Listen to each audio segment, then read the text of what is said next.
मैं जयप्रकाश तिवारी, क्लास 8। कृपया गंदा मत कीजिए लेसन का नाम है और पाठ है 11। आज इसमें हम लोग शब्द ज्ञान पढ़ेंगे और शब्द ज्ञान में संधि विच्छेद।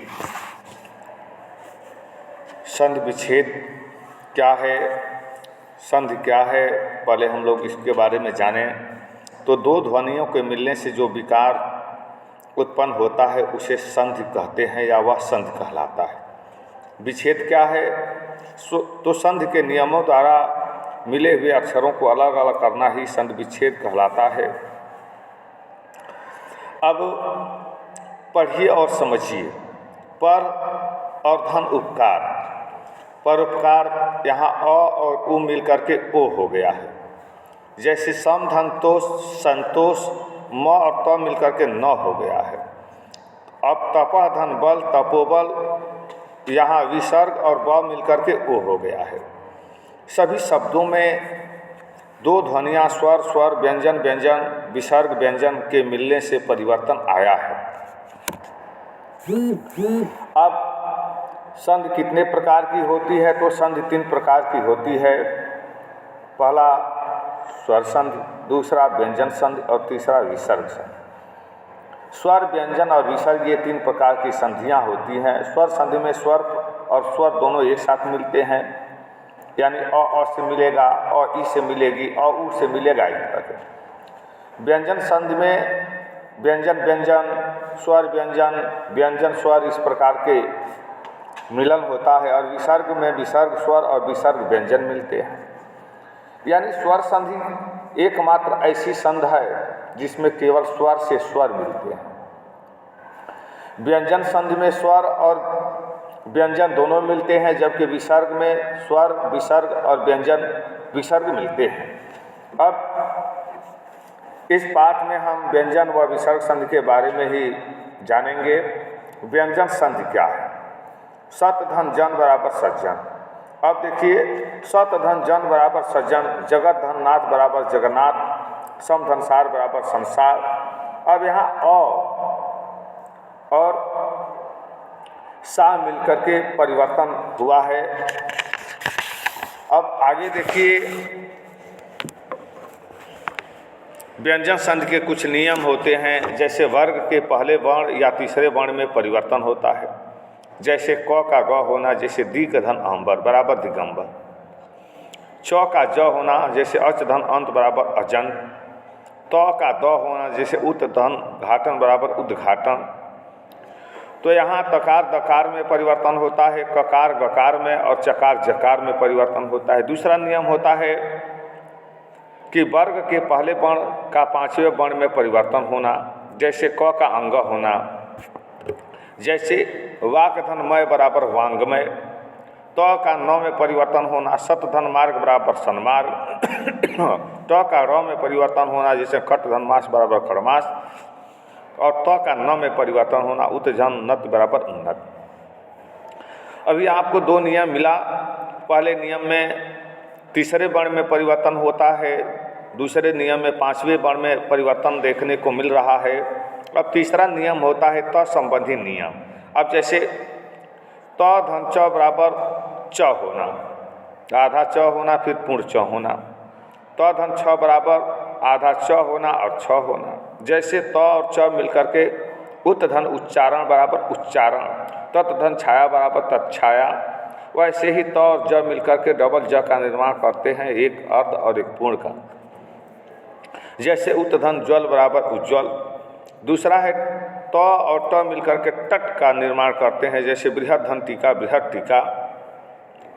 त धन ट मिलकर के एक अर्ध ड और एक पूर्ण ड का निर्माण करते हैं, जैसे उत धन उड्डयन बराबर उड्डयन। त और ल मिलकर के डबल ल, एक अर्ध ल एक पूर्ण ल का निर्माण करते हैं, जैसे उत धन लास बराबर उल्लास। वैसे ही त और ह मिलकर के दध का निर्माण करते हैं, जैसे उत धन हरण बराबर उद्धरण। त धन स मिलकर के च और छ का निर्माण करते हैं, जैसे उच्च धन श्वास बराबर उच्छ्वास। अब कुछ म संबंधी नियम होते हैं। जैसे क म के बाद क से म तक कोई भी व्यंजन हो तो वह उसी वर्ग के पंचम वर्ण यम गणनम में बदल जाता है। जैसे पंचम वर्ण अनुस्वार के रूप में प्रयुक्त होता है, जैसे अहम धनकार बराबर अहंकार, वैसे ही समधन तोष बराबर संतोष, समधन जय बराबर संजय, समधन ध्याय बराबर संध्या, समधन गम बराबर संगम, समधन चित्त बराबर संचित। इसका ख नियम है कि म के बाद यदि य र ल व तालवी स मूर्धनी स दांती स ह हो तो म अनुस्वार का रूप ले लेता है, जैसे समधन योग बराबर संयोग, सम रक्षण बराबर संरक्षण, समधन रचना बराबर संरचना, समधन वत बराबर संवत, समधन सय बराबर संशय, समधन सार बराबर संसार। वैसे ही इसका ग नियम कहता है कि म के बाद यदि म आए, अर्ध म के बाद यदि म आए तो म द्वित्व हो जाता है, यानी डबल हो जाता है, जैसे समधन मति बराबर सम्मति, समधन मुख बराबर सम्मुख, समधन मान बराबर सम्मान, समधन मेलन बराबर सम्मेलन। पांचवा नियम है न का र में परिवर्तित होना। री र और स के बाद न आए तो र हो जाता है, जैसे परिधन नाम बराबर परिणाम, री धन न बराबर ऋण, भाष धन न बराबर भाषण और तृष धन न बराबर तृष्णा। अब विसर्ग संधि क्या है, पहले ही बताया जा चुका है कि विसर्ग में विसर्ग के साथ स्वर या व्यंजन का मिलन होता है, जैसे नि धन निह, नि के आगे जो बिंदु दिया गया है वही विसर्ग है। धनचय बराबर निश्चय, दु धन गुण बराबर दुर्गुण, मनः धन ज बराबर मनोज, ज का अर्थ होता है उत्पन्न होना, मन से उत्पन्न होता है मनोज। अब विसर्ग के बाद स्वर या व्यंजन के मेल से जो विकार उत्पन्न होता है विसर्ग संधि कहलाता है। विसर्ग संधि के कुछ नियम हैं। पहला नियम कहता है कि विसर्ग का तीनों स्वर में परिवर्तन होना, तालवी स, मूर्धनी स और दांती स। जैसे च का छ होना, स के बाद यदि क ख ट ठ प का फ, स तथा त थ का स होना, जैसे निह धन छल बराबर निश्चल, दुह धन चरित बराबर दुष्चरित, निह धन तेज बराबर निस्तेज, निह धन फल बराबर निष्फल, निह धन चित बराबर निश्चिंत, निह धन चय बराबर निश्चय, नम धन ते बराबर नमस्ते, दु धन कर बराबर दुष्कर। अब विसर्ग का र में परिवर्तन होना, जैसे विसर्ग से पहले अ या आ के अतिरिक्त अन्य स्वर हो तो बाद में कोई स्वर हो या किसी वर्ग का तीसरा चौथा पांचवा वर्ण या य र ल व ह में से कोई वर्ण हो तो विसर्ग र हो जाता है, जैसे दु धन गुण बराबर दुर्गुण, पुनः धन जन बराबर पुनर्जन, निर्धन जन बराबर निर्जन, दु धन आचार बराबर दुराचार, दु धन लब बराबर दुर्लभ, निह धन धन बराबर निर्धन, दु धन बर बराबर दुर्बल, निर्धन उत्तर बराबर निरुत्तर। इस प्रकार आपको विसर्ग में परिवर्तन देखने को मिल रहा है। इसके बाद आता है अगला नियम, विसर्ग का ओ में परिवर्तन होना। जैसे विसर्ग से पहले अ तथा बाद में अ या किसी वर्ग का तीसरा चौथा या पांचवा वर्ण अथवा य र ल व हो तो विसर्ग ओ हो जाता है, जैसे मना धन बल बराबर मनोबल, मना धन रंजन बराबर मनोरंजन, मना धन हर बराबर मनोहर, अधा धन गति बराबर अधोगति। अब विसर्ग का लोप होना, चौथा नियम है विसर्ग का लोप होना। विसर्ग का कहाँ लोप होता है इसके बारे में जानें।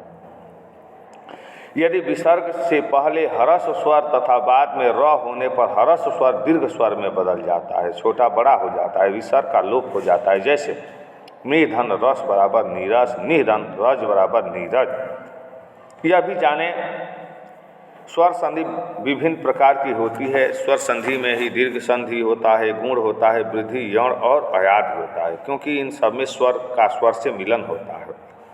दीर्घ संधि में अ, आ, ई, बड़ी, छोटा ऊ, बड़ा ऊ स्वर जब साथ आते हैं तो दोनों मिलकर उसी स्वर का दीर्घ रूप बन जाता है, इसलिए इसका सूत्र होता है अका संवरे दीर्घ। जैसे विद्याधन आलय विद्यालय। गुण संधि में अ या आ के बाद ई या बड़ी आने पर ए हो जाता है, एचो अयावा सूत्र के अनुसार, जैसे स्वधनिक्षा स्वेच्छा। अ या आ के बाद ऊ होने पर या बड़ा ऊ आने पर ओ हो जाता है, जैसे महाधन ऊर्जा महोर्जा। अ या आ के बाद री या आने पर और हो जाता है, जैसे देवधन ऋषि बराबर देवर्षि। वैसे वृद्धि संधि में अ या आ के बाद ए और ऐ आने पर ऐ हो जाता है, जैसे एक एक एक अ या आ के बाद ओ और औ आने पर औ हो जाता है, जैसे महाधन औसत महाऔसत। वैसे ही यण संधि होता है, छोटी या बड़ी ई के बाद कोई स्वर आने पर य हो जाता है, जैसे इत धन आद इत्यादि। वैसे ही छोटा ऊ या बड़ा ऊ के बाद कोई स्वर आने पर वह हो जाता है, जैसे अनुधन इक्षण अनवीक्षण। री के बाद कोई भी स्वर आने पर र हो जाता है, जैसे पितृधन आज्ञा पित्राज्ञा। इसके बाद आता है अयाद स्वर संधि। ए के बाद असमान स्वर आ आने से अय हो जाता है, एचो अयावह, जैसे ने धन एन बराबर नयन। ए के बाद ऐ के बाद असमान स्वर आ आने पर आय हो जाता है, जैसे गय धन अकह बराबर गायकह या गय धन अक बराबर गायक। ओ के बाद असमान स्वर आ आने से अ हो जाता है, जैसे पोधन अन पवन। औ के बाद असमान स्वर आ आने से आ हो जाता है, जैसे पौधन अन पावन। तो प्यारे बच्चों, आज इस वीडियो में बस हम लोग इतना ही पढ़ेंगे, फिर अगले वीडियो में हम लोग पढ़ेंगे। धन्यवाद।